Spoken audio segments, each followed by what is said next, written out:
Hey guys, make sure you stay until the end. If you make one common mistake, we can burn modules, computers, and that can end up costing you thousands of dollars in repairs. How we know about that?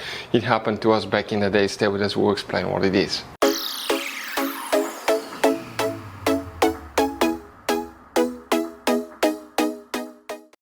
Hey guys, welcome back to World Mechanics. Thank you guys for watching and subscribing to the channel. Today guys will be super helpful video to any of you having a Dodge, Jeep or Chrysler vehicle. Why we mention all these three? Because they're built by the same company, multiple things will work the same way. If you have problem, warning on the dash that says service transmission, transmission malfunction, codes related to transmission, even hard shifting guys, we'll explain about common mistakes people make when they diagnose their Dodge, Jeep or Chrysler car. Now, we've seen people that will replace transmissions, pay thousands of dollars for repairs, and it could be something that costs only a couple $100. We'll explain what it is. It's something that most people overlook or don't check it the correct way. So, let's explain what it is now. So before we start, let us tell you guys a little bit about us. Every single car we get here at the garage, we try to make at least 200 to 300 free repair videos.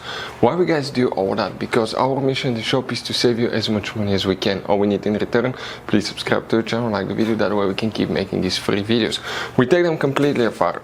We fix engines, transmissions, engine codes, fuses, relays. Guys, you can find information about almost anything you can think of. And we have more than 15,000 free repair videos on our YouTube channel that can save you thousands of dollars in future repairs. So let's go ahead and start on it now.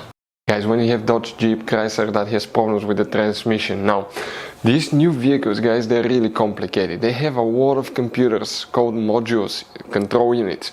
Some newer vehicles may have up to 40 and 50 of them. We've seen that quite often on Mercedes, BMWs, but Dodge does use quite a few of those as well.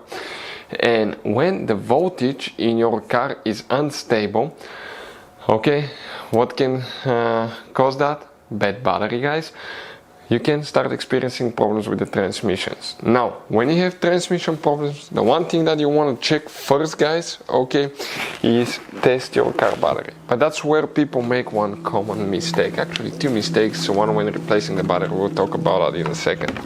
They get a voltmeter, right?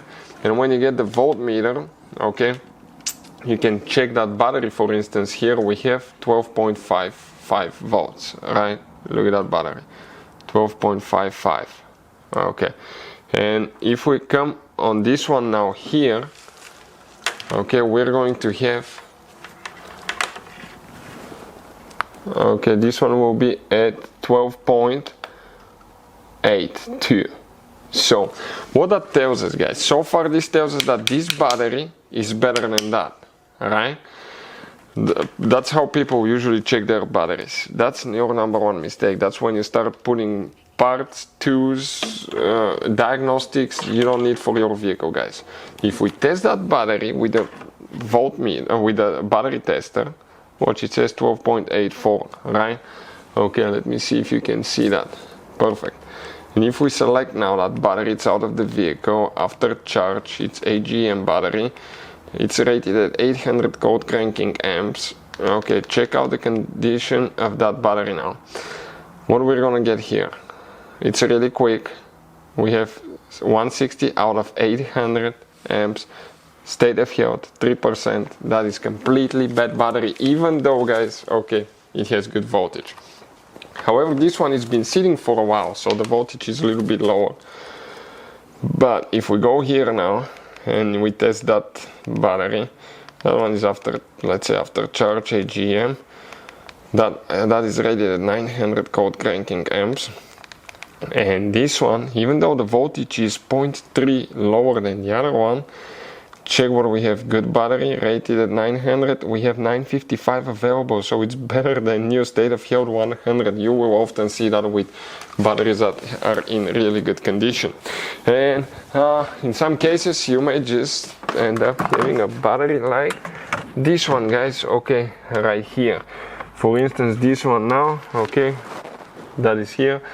It lost one of its cells, so we're only at 10.5 volts, even though the car starts, runs fine and stuff. Once in a while you get crazy behavior out of the electronics because of this one.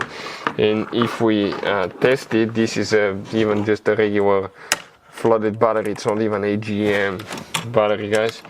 Okay, it's ready at 730 amps. Okay, check it out now. Out of vehicle, in the vehicle. Okay, after charge, regular, flooded. This one is ready at 730. Okay, and if we test right here, see what's happening, guys. Okay, we have 295 out of 730 state of health, 51% completely shot battery, guys. So when you have problems with the transmission, never overlook your car battery, because it could be super simple fix. And when you replace the car battery, there is a common mistakes people make. Sometimes they will, guys, disconnect the wrong terminal first or reconnect the wrong terminal. It's very important to know which battery terminal to reconnect or disconnect first, because otherwise you can burn modules, computers, and that can cost you thousands of dollars in repairs. It did happen to us. We burned one module on a car back in the day. That was $2,000 to fix, guys. So we'll put a link to a video in the description of the video below that will teach you which battery terminal to disconnect and reconnect first. Hopefully the video was helpful. Thank you for watching and see you next time.